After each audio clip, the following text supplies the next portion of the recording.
Hi, everybody. Trying something new today. Um, live. So I don't quite understand YouTube. Um, by the time I understand it, they'll probably kick me off. I'm too small now to get on the radar screen, though. So until I get 1,000 subscribers, I can't go live on my smartphone, but I can on my laptop. I mean, who knows? But these people have billions of dollars, so they must know what they're doing, right? Just ask the GameStop people. So I'm going to really launch something new today because, just because. So a lot of podcasts kind of cover what's going on in the country. And I've done that. I'm going to do that. It's important to do that. But what I'm going to do for the next several of many episodes is more important.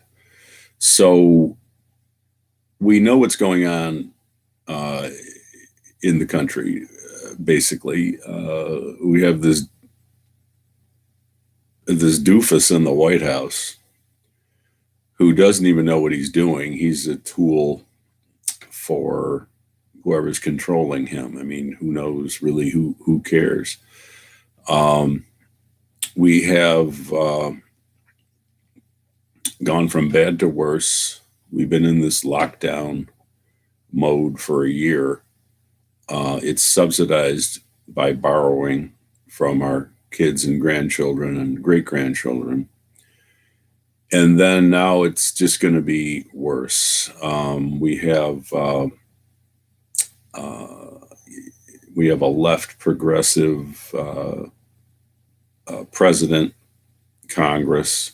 They control both branches. The Supreme Court seems to be, in recess much of the time, perhaps intimidated by the violence in the streets. They wouldn't even rule on the Texas Supreme Court case, which I think would have made what happened on January 6th much less likely. So what's the point? I mean, it's a disaster out there. We have, I think the term would be a proto-totalitarian state. There's virtually nothing that the government isn't either presently controlling or that the government wouldn't claim the moral or legal authority to control. Excuse me. We've already seen that. So I don't know what good it would be to give a daily report on the disaster of the Biden, Pelosi, Schumer administration. So what I'm going to do instead is, and let me explain something too. I'm really not going for a mass audience with this podcast. I mean, I was telling a friend of mine the other day that if I had 1 million people watching me, I'd lay up at night wondering what I was doing wrong. I'm trying to really appeal to, I don't know what insiders call the remnant. The liberty movement is dead in the water, and it needs to be basically reconstructed from scratch. So I'm looking for the best of the best. Unfortunately, you'll find in life that the older you get, the more your mind sort of hardens into concrete to the point where there's hardly any new ideas entering. So I'm looking for, frankly, young people, people who aren't really ensconced in, sort of establishment libertarian organizations. Because once you're getting a paycheck, whose bread I eat, his song I must sing.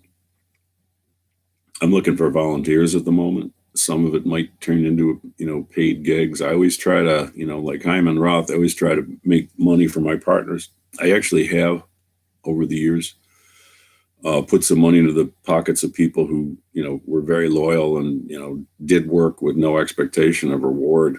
And I can tell you some war stories over a drink about how I've, helped people out. I do that when I can. When money comes in, I try to spread the money around.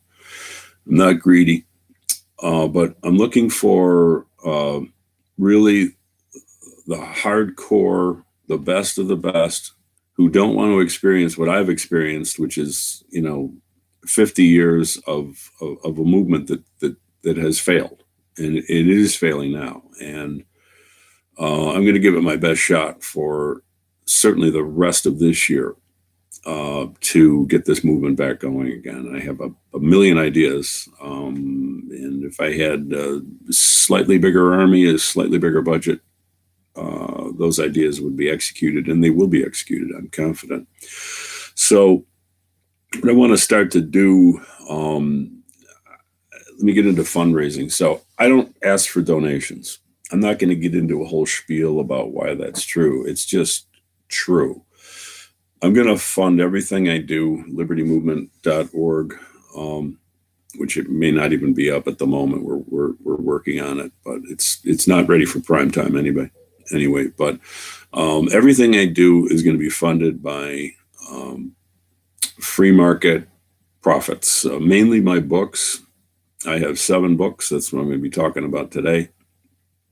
I'm going to make some ad revenue on the websites, and we're going to be selling merchandise, which is good stuff, and I'll get a cut of some of that. So the great thing about this, you're not, how many of these organizations and some organizations that I support and I think are great, but how many times do you get you join an organization and basically they don't do anything except send you fundraising letters? I mean, I don't want to, I'm not settling scores today. I'm not going to mention, there's organizations out there that I warn people about. Don't get involved. They're not going anywhere. And all they do is send out fundraising. You're never going to get that from me. Occasionally when I'm wearing my law practice hat, and very rarely, really, in 37 years, I've done some crowdfunding. I'm doing 1 or 2 at the moment, but that's different. You can't do public interest lawsuits without crowdfunding. There's just not enough money for the expenses, the minimal attorney's fees that it takes. So the other thing, so I've written 7 books. I'm gonna talk about all those books today very briefly, and then I'm going to get into one chapter of one book, which is of direct importance, like today, tomorrow, next week, this whole year. Get into that in a second. So I didn't just write 7 books. They all kind of came out of certain experiences as a libertarian. The first book talks about how and why I became a libertarian. And each book kind of serves a purpose. I don't write a book that's already been written. These 7 books were written because nobody else wrote them. Nobody's written them since, and they all have unique information in there, arguments and facts that are essential, really, if we're going to win this fight. And I've talked at times that some of the books constitute a trilogy and a quadrilogy, and that's true. There's sort of a logical progression. So as we go through the 7 books, essentially chapter by chapter, unless there's just some very short chapters that I don't really need to discuss in great detail, you're going to sort of have exposure to the whole body of libertarian thought, because my books are not just like, Jim Ostrowski. And some of you people will probably wonder, who the hell are you? Well, you'll find out who I am. But it's not just me writing a book. I learned from the greats. My teacher was Murray Rothbard, and I literally mean teacher because I attended his private seminar in the history of economic thought. I think it was a 10-week course in Manhattan in the mid 80s. And I heard him lecture many other times in addition at seminars and meetings of think tanks and so on. And what I've tried to do really is take the best thought of the best libertarian minds since like 1650, when the movement more or less started, and put it into terms that they're not dumbed down, but they're condensed. And I have the ability to explain complicated things in terms that are easier to understand without dumbing it down in any way, just distilling it. And I like to say, I distill it, I condense it. I don't dumb it down. Otherwise, I'd be distorting the message. So that's really, we'll get into more about the purpose of these books, but I'm not going to go too long today. I think maybe about 20 minutes. I see them about 10 minutes so far. So let me just throw out, I did a little chart here, which hopefully this will show. And I'm going to keep that up. And that's a list of all the books that I've written. And I'm going to briefly talk about each book today, not in any great length. And then a little sort of wind up message at the end. So hopefully, you can maybe take a screenshot of that. They're all on Amazon, but for some reason, they're not all on the same page. I'm working on my author's page. They'll all be up there, but you can find them I don't want to get into the book publishing business, but some of them are, technically published by me or technically published by Amazon. They're all my books. I own all the books. But they're not all together on Amazon, but they will be. So I started out in 2004 with Political Class Dismissed: Essays Against Politics. And that it's an anthology. So you could say, is it really a book? It's an anthology. It's a book.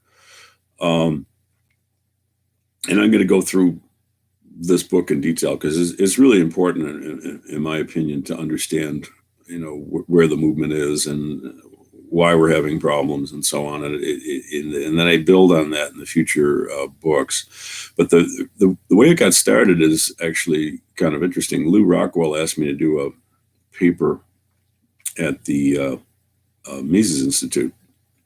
I think it was in 2002. And I basically did an essay, a research paper, kind of both combined, about why Buffalo declined, the city of Buffalo where I live, and at the moment anyway. And I believe I titled it,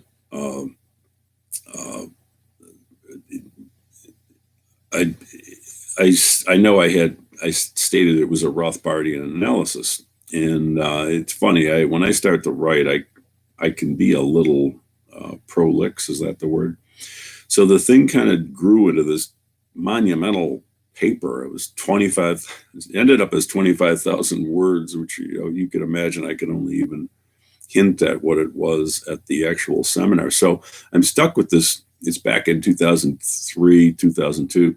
I'm stuck with this huge manuscript. I did an enormous amount of research about why Buffalo declined, and working in the libertarian analysis, relying heavily on Rothbard.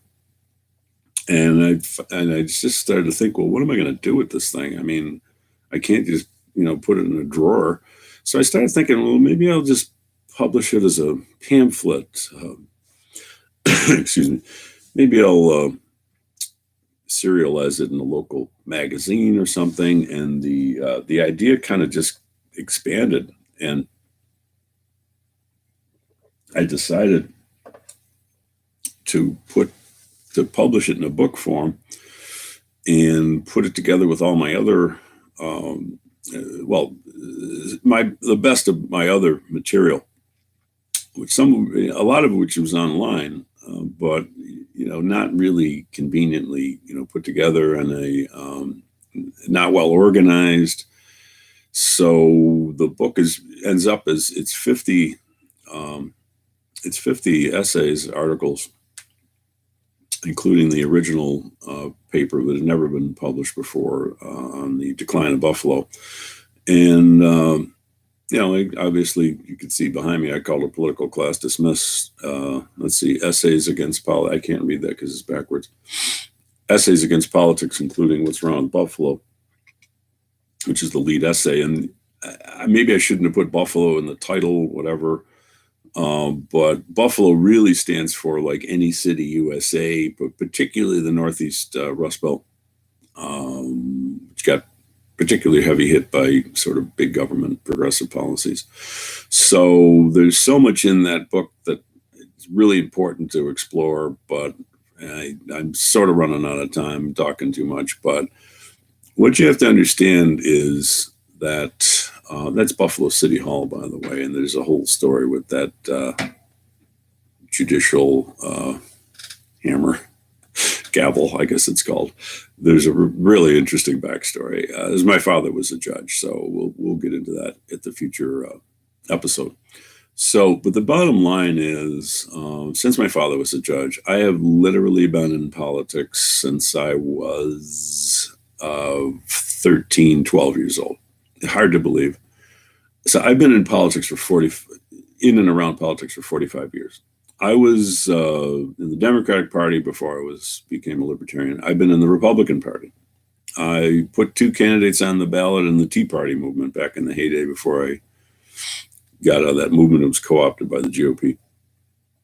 I'm at the point in my life where I'm too old to bullshit anybody anymore. So let me just come right out with it. I'm the most experienced political operative in the libertarian movement, or the liberty movement, whatever you want to call it. I prefer liberty movement. So I think I have something to convey to people about politics, how to fight big government, how to fight the political machine, how to fight the political class. To fight the political class, you kind of have to know what the political class is. I don't think most people really. It's funny. This term has gotten more currency in recent years, but when I wrote the book, it was not really. It's kind of an academic term. I hope I've popularized it to some extent without obviously getting any credit for it. But that's an occupational hazard. So that's the first book, and I think on the title, its cover, it says it's more than a book, it's an event. Somebody scoffed at that when I said that, one of the reviewers, not an unfriendly reviewer, but they scoffed at that.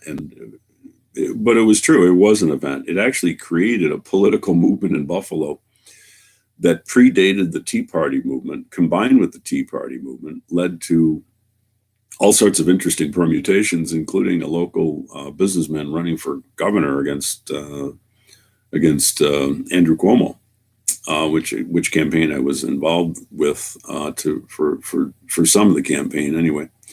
So it turned out it was an event, and it petered out for reasons we can get into in the future. So I think that's enough about that book, because I don't want to go too long today. So my next book is Government Schools Are Bad for Your Kids, 2009. Keep in mind, by 2009, so the first book was written in 2004. It actually did lead to a mass political movement in Buffalo, which we called the Tax Revolt.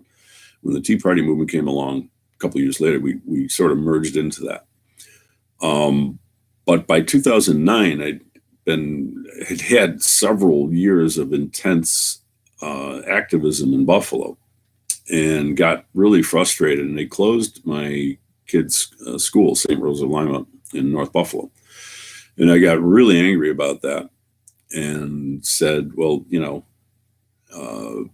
somebody's got to do a takedown of government schools. And a friend of mine who unfortunately died before the book was published, Marshall Fritz, who's a really great libertarian. He really was taken from us way too early. A wonderful guy. The old timers in the movement will have known him. And really, everybody should know him, because he was fantastic. And he would call them government schools. And I said, well, yeah, they're government schools. Why public school? It's kind of a euphemism. So that's where I got the title from. And he knew I was working on the book, but he unfortunately passed away of an illness much prematurely. I think he was only about 50, I'm guessing, at the time.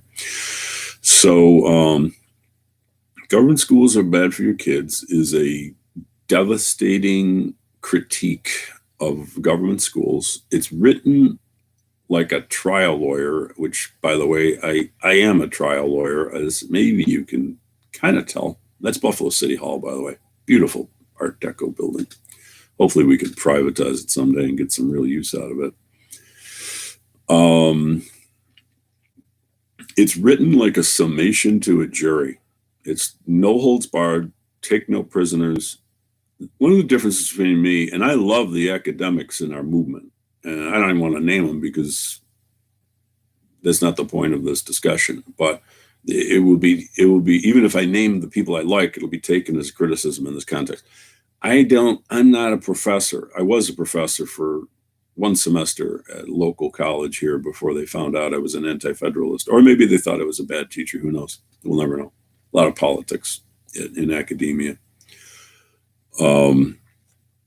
But I don't write like a professor. I write, was it Nietzsche who said he writes with a hammer, or he philosophizes with a hammer? I write with a hammer. I really do. Very aggressive, in your face, but very factual. The book is written for the purpose of, if you give the book to somebody who's got a 5-year-old daughter or son, you want to give them that book and convince them not to put their kid in a government school. And it will convince them if they read the whole book. It most likely will convince them, unless there's other issues, which we'll get into, as to why people are resistant to this message. Now, I've been telling the movement for like 22 years now. Our best political strategy is to go after the government schools. Nobody listened to me. Few people listened to me, not enough. So I hate to say I told you so, but I told you so. But the reason I bring it up is not to say, oh, wow, I was right. No, it's like, folks, I know what I'm talking about. I've been proven right time and time again. The neglect of this issue, Liberty moves going on for 50 years. If we had to do it all over again, I would have recommended we spend 95% of our time attacking the government schools and persuading people not to use them. That's the foundation of big government in America. That book, there's so many things in it. And one of the things you get in my book, the title will never remotely explain everything that's in the book. Like even political class dismissed. There's so much in that book. There's a long essay about the Civil War in that book. In that book, there's a prediction that after the invasion of Iraq, you would have a civil war, and that utter turmoil turned out to be right. And that was one of the first people to predict that, maybe the first. So government schools are bad for kids. There's so much in there that you couldn't even imagine.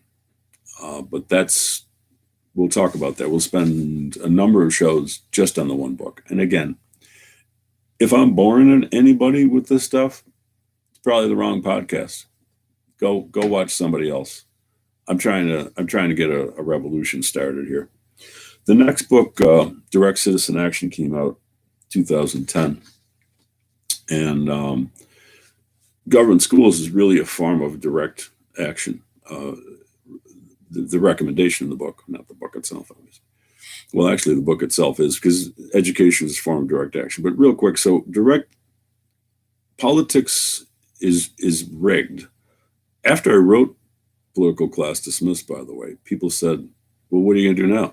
And I felt kind of bad because I didn't really have a solution. I explained what the problem was, but I didn't have a solution. And unfortunately, that's kind of like too many libertarian books. There's nothing wrong with writing a book saying, hey, this is what the problem is. But what I've done, maybe almost 5 books in a row now, with the exception of a kind of an odd book on foreign policy, is every one of my books says, okay, here's the problem, and now here's the solution. Problem, solution. So taking your kids out of school is a form of direct citizen action in distinction to political action. What's political action? This stuff is actually pretty simple when you understand it. It sounds highfalutin. But political action is indirect. you're asking, let's say elections, lobbying, lawsuits, elections, lobbying, lawsuits. What are you doing? And all those things. You're asking somebody else to do something.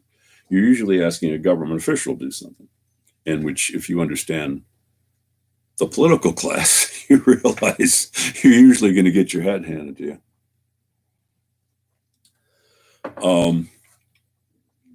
So what's direct citizen action? Direct means you do it yourself.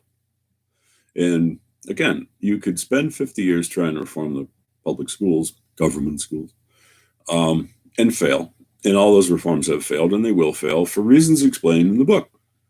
Not that complicated, really, when you think about it. All my books are written so that any intelligent high school senior could read it and understand it. So another example of direct action is moving to another state. I've got a big project that we rolled out last year. The website's going to be up and running shortly, but we have a list of the 100 freest counties. It's a mind-blowing project. And to think that I just kind of did it myself. I don't know anything about Excel spreadsheets. My son helped me out a little bit, but when we get this thing up and running, it's going to be an earthquake, frankly. So those are some of the things we're working on. The more books I sell, the faster these projects will be rolled out. And again, you don't have to donate; you just have to buy my books, which are worth way the hell more than the damn price. So they're all priced very cheaply. And again, you're not getting this material anywhere else. And if you look at the reviews on Amazon, almost all good reviews. There's some fake bad reviews, as you see a lot. But I've had I can't really even think of one person I know who's said, geez, I read your book and I don't like your book, or, and believe me, people will tell me off because I'm that type of guy that people know they can say anything to me and I'm not going to slug them because I'm pretty calm person. So the next book, and I know I'm going way over time. I'm going to breeze through this so I don't really have a super long podcast. So the next book is Progressivism of Primer. That book identifies, deconstructs, and destroys the mindset of progressivism. And there's a certain meaning in the book. There's an 8-part test. I don't mean progressivism meaning leftist. I mean progressivism meaning there's a government solution to every problem. Those are two different concepts, and believe me, you'll hear more about what that term means than you could possibly imagine if you keep listening to the podcast. That's my biggest seller. I've sold 11,000 of those books. It's my best book so far. Hopefully it's not my best book ever.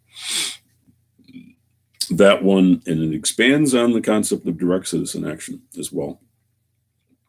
And then in 2016, I co-authored a book, The Impeachment of Barack Obama and Hillary Clinton, for high crimes in Libya and Syria. And interesting little book. It flopped sales-wise. It's the only one of my books that didn't sell well initially. Every one of my books has sold well initially, and all my books are actually still selling to some extent. And progressivism just killed it for years, and it's actually, as I remarket it again, it's selling well. But the Americans aren't interested in foreign policy. So I'm not, sorry, folks, I'm never writing another book about foreign policy. But if you buy that book, which is also, I believe, on audio, it's the only book I have on audio, and got to get all the books on audio. I don't know why I haven't, because I'm busy practicing law. What can I say? By the way, I was Ron Paul's lawyer in New York State. He's the most famous client I can reveal anyway. Seriously. There are other clients I can't reveal. Great guy, wonderful, awesome hero of the movement. So that book contains a really lucid explanation of the mess in the Middle East. It also shows that Hillary and Barack engaged in war crimes in Libya and Syria, and of course got away with it completely. Other interesting thing about that book, and then I'll move on, is that I kind of coined a term, archism. And you say, well, that term is out there. Actually, at the time I wrote that book, the term archism, if you looked in most dictionaries, it wasn't even in the dictionary. And it was only as like a suffix. In other words, anarchism, it was like part of a word. And I'm going to be doing a lot more work on this concept since I'm writing a book about archism. So I'm not even going to, since time is short, I'm not even going to get into that. But that's the first book, in the first anything in the English language where that term was used to mean anything remotely like I think it should mean. And I did find an article like 30 years ago that used the term sort of like I meant it, but not totally. And so that's interesting area of research. I have all sorts of like lines of research going on. I just did a Facebook post about the Holocaust. I'm going to probably do a podcast about that. My research interests are like all over the place. I'm like a generalist. I have a philosophy degree. I have a law degree. I studied economics under the greatest economist who ever lived, Murray Rothbard. Others may dispute that and say it was other people. I don't care. It's my opinion. He's the greatest economist who ever lived. I'll argue with you over a beer anytime. So I have a fair amount of knowledge of history. It's always been, I mean, I write books about history, so I guess you could say I'm a historian without a PhD. But I'm kind of a generalist. I'm not really a specialist except in the law and in politics. I kind of am an expert in politics. Let's face it.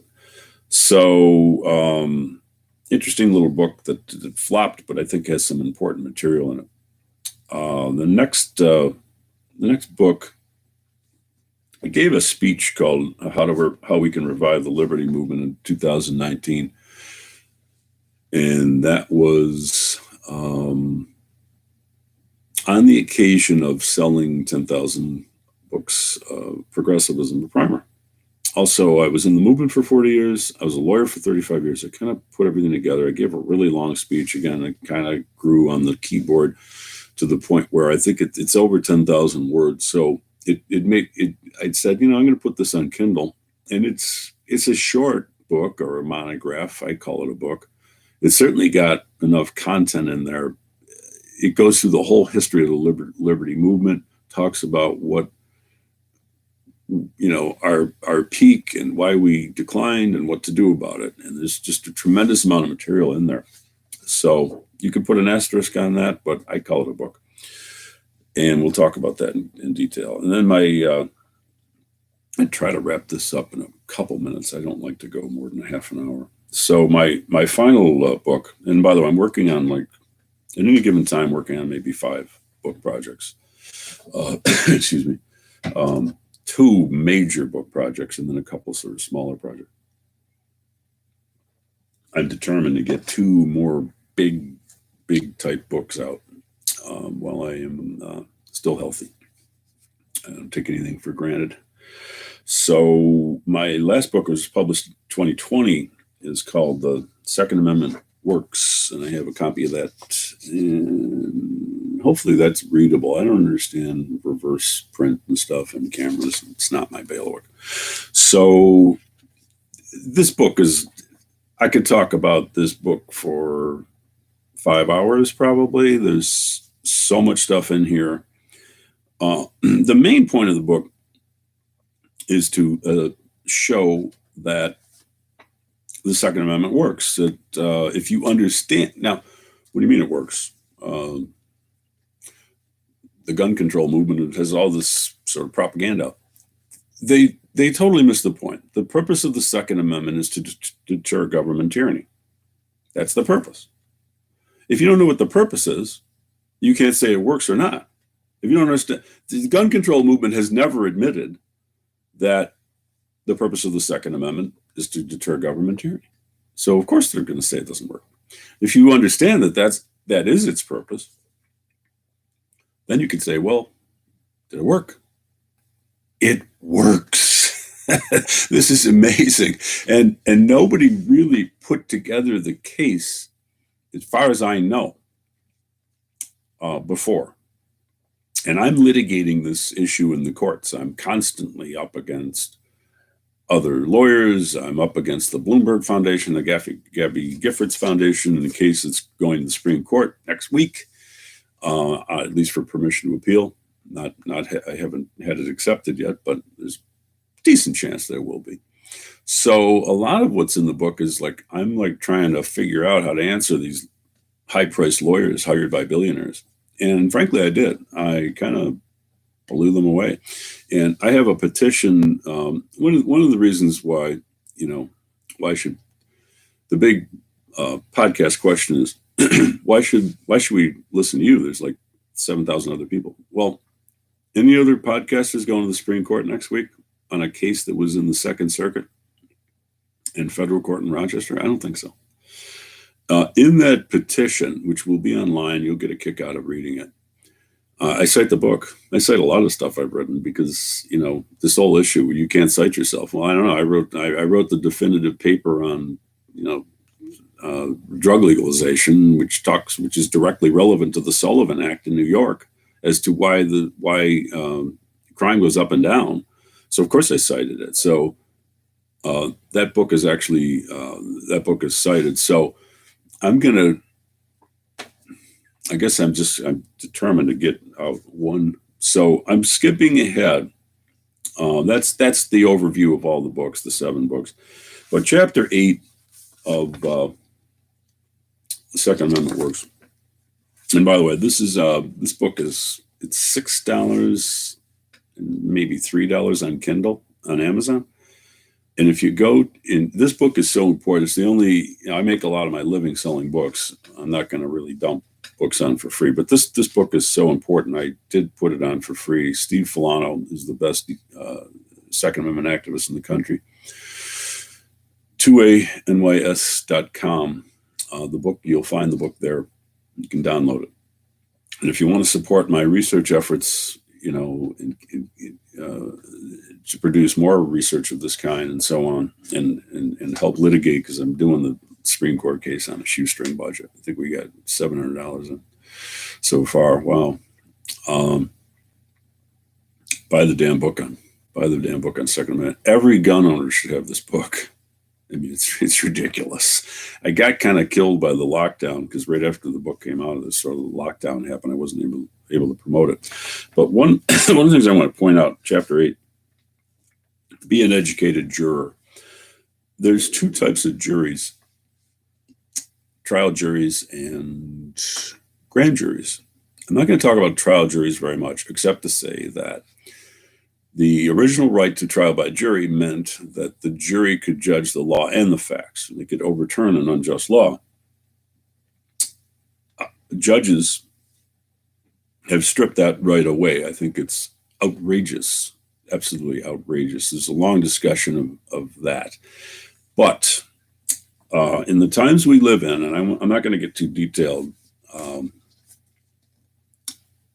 grand juries are more important. The grand jury is the jury that issues indictments for felonies. Felony is something you can go to jail for more than a year, sometimes a lot more than a year.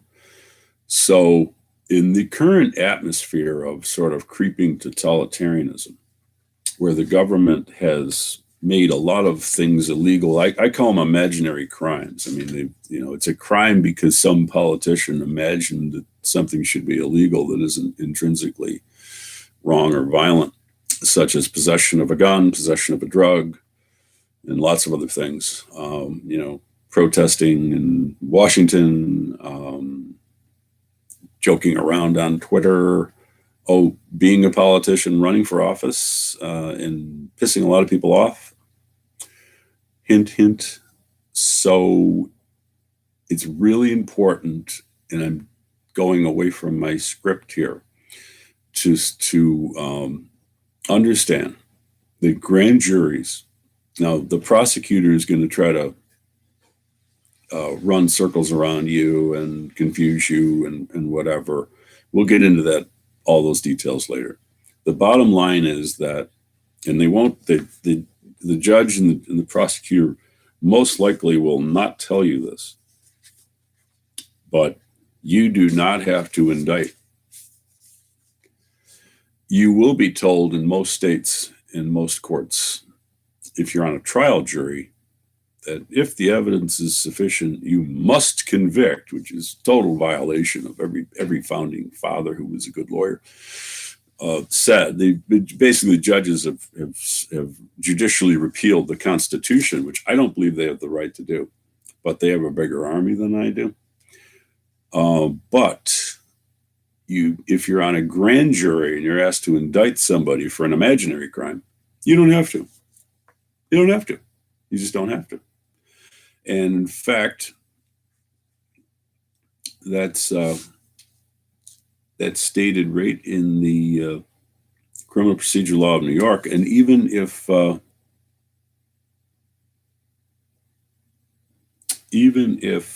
you're in federal court, I'm quoting here, grand jury is an independent body and does not belong to any branch of government. As members of the grand jury, you are in a very real sense, you in a very real sense stand between the government and the person being investigated by government. So, in my opinion, you do not have to indict if you're on a grand jury. That as this sort of crackdown on dissent and crackdown on gun owners, crackdown on people who criticize the regime continues, the grand jury will be one of our last lines of protection.